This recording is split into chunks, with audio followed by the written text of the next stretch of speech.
presented by Uma Music Films.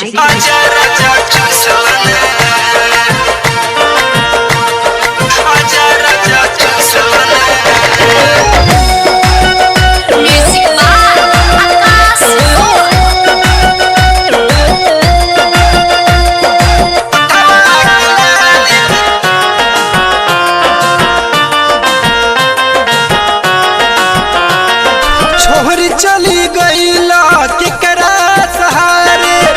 भैनी पागल हम धई के कपारे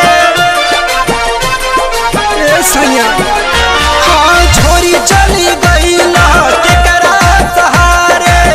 भैनी पागल हम धई के कपारे खन के कंगना कनवा के बाली खन के कंगना कनवा के बाली राजा ई राजा हाय आजा राजा चूसला न उठवा के लाली आजा राजा चूसला न उठवा के लाली आजा राजा चूसला न आजा राजा चूसला न आजा राजा चूसला न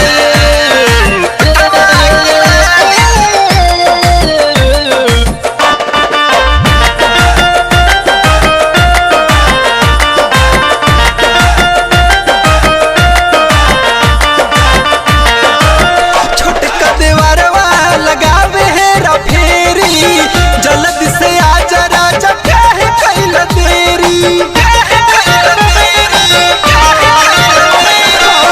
छोटका दीवारवा लगावे रा फेरी जल्दी से आजा राजा काहे कैल देरी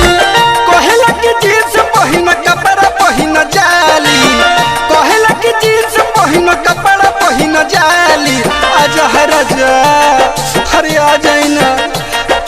आजा राजा चूसला न उठवा के लाली आजा राजा चूसला न उठवा के लाली आजा राजा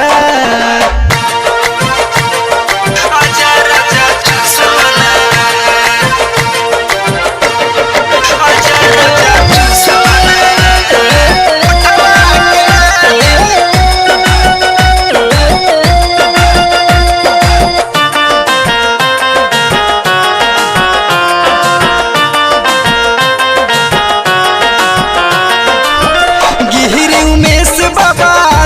समझाई सहिया देवेंद्र तहरा बात ना बुझाई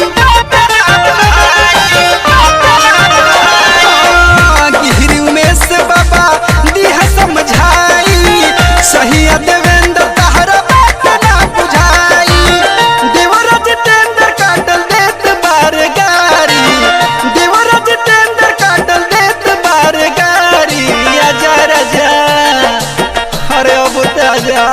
अरे आजा राजा चूसला न उठवा के लाली आजा राजा चूसला न उठवा के लाली आजा राजा चूसला न